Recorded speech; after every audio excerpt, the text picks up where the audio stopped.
La question de l'économie occupe donc une bonne place dans ce séjour du chef de l'État à Londres. Lors de son exposé à la Chatham House, Alassane Ouattara, président en exercice de l'Union économique et monétaire ouest-africaine, a parlé de la création et du fonctionnement de la future monnaie, l'ECO. Elle va remplacer le franc CFA. Concernant l'ECO, c'est la monnaie de 8 pays, en tout cas, de l'Afrique de l'Ouest. Et déjà en 2017, les chefs d'État de l'Afrique de l'Ouest m'ont confié la présidence de la conférence des chefs d'État de l'Union économique et monétaire ouest-africaine. Et c'est à partir de 2017 que j'ai commencé les discussions avec le président Macron pour lui dire que nous voulons une évolution de l'accord monétaire que nous avons avec la France. Donc c'est une décision des Africains.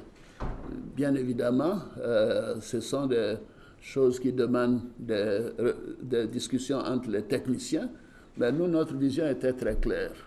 Nous sommes engagés vers une monnaie ouest-africaine qui s'appelle l'ECO. Nous avons donc commencé les transformations nécessaires à nos relations avec la France pour aller vers l'ECO.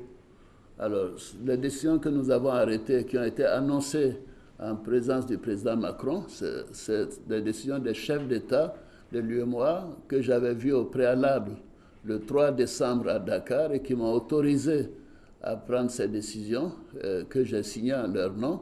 Un, c'était de dire que nous allons abandonner la terminologie de franc CFA et nous allons nous orienter vers l'appellation de l'ECO quand nous allons mettre l'ECO en place. Donc c'est notre décision. La deuxième décision que nous avons prise, c'était de dire que les avoirs, les devises que nous avons auprès du Trésor français dans le compte d'opération seront transférées à la Banque centrale et la Banque centrale en fera ce qu'elle voudra. Elle peut placer une partie à la Banque d'Angleterre, à la Banque du Canada, à la Banque de France, ailleurs, mais ces réserves ne seront plus au Trésor français et le compte d'opération sera fermé. Et le gouverneur est en train de procéder à cette fermeture. La troisième décision que nous avons prise, c'est de dire que les Français ne siégeront plus au conseil d'administration de la Banque centrale, au comité de politique monétaire de la Banque centrale et à la commission bancaire. Voici les trois décisions que nous avons arrêtées. Alors, il y a un peu de confusion dans l'esprit de certains. Le franc CFA continue de circuler jusqu'à ce que l'ECO soit mis en place. Mais je signale que les Cap-Verts ont exactement le même système que nous avons aujourd'hui avec donc la France. Les Cap-Verts ont une monnaie qui est ancrée sur l'euro et qui a la garantie du Portugal. Donc à la date d'aujourd'hui, nous avons exactement le même système. Nous avons décidé, moi je suis un banquier, je considère que l'arrimage à une monnaie dépend du commerce que vous avez avec ces pays. Pour le moment, parce que nous sommes des pays agricoles et notre commerce est avec l'Union européenne, nous sommes mis d'accord, les chefs d'État, que nous continuons la fixité, l'arrimage à l'euro. Parce que c'est ça qui est dans notre intérêt. Si nous étions tous des pays pétroliers, peut-être que nous aurions arrimé notre monnaie au dollar, comme le fait l'Arabie saoudite. Les gens oublient cela, l'Arabie saoudite c'est 10 fois l'UEMOA, mais leur monnaie est arrimée au dollar, parce qu'ils exportent le pétrole essentiellement vers les États-Unis. Nos importations vont vers l'Europe, produits agricoles, cacao, café, etc. Donc nous nous arrimons à l'euro.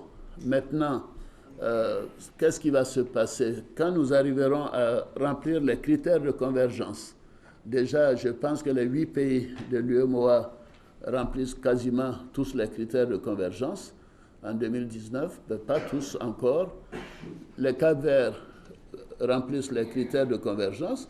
S'il y a un ou deux autres pays en 2020 qui remplissent les critères de convergence, ces 10 pays ou 11 pays ou 12 pays commenceront à former l'ECO avec une banque centrale commune et également avec une décision de la parité de la monnaie.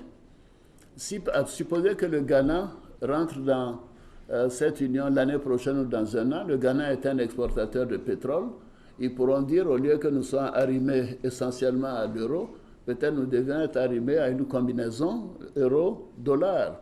Vous voyez, donc c'est du fantasme quand j'entends des gens dire, que la France... non, là, je trouve que le président Macron est une génération vraiment moderne.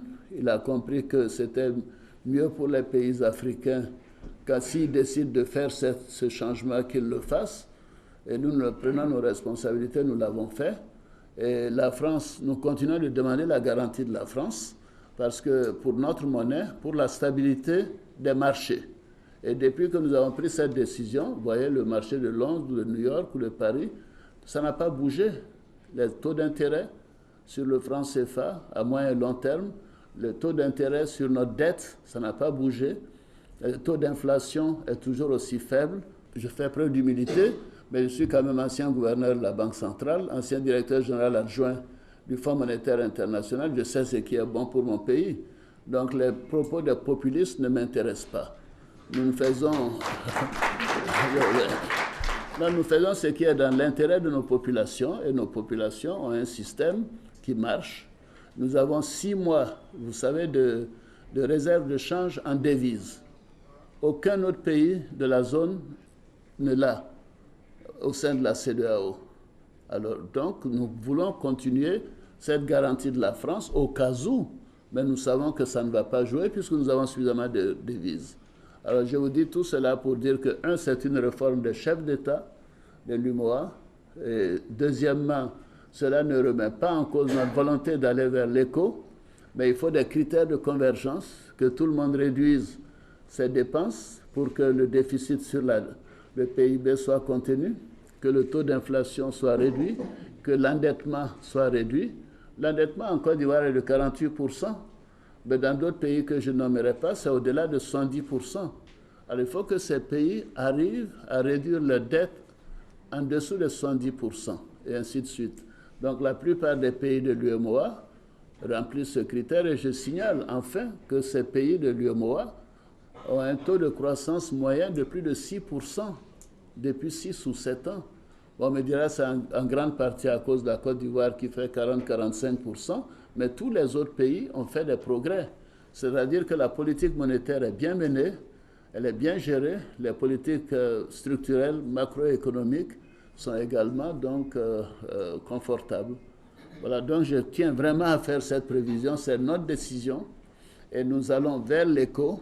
Quand l'Europe a décidé de l'euro, vous savez, l'addition a été prise, mais il a fallu 3 ans pour que ça se matérialise. Alors pourquoi les gens veulent que nous, on ait pris cette décision en 21 décembre 2019 et que ça se matérialise dans les mois qui suivent? Ça se fera pas à pas, avec prudence, en tenant compte de l'intérêt de nos concitoyens de la zone UMOA et de la zone CEDEAO. Donc je tenais à faire cette précision.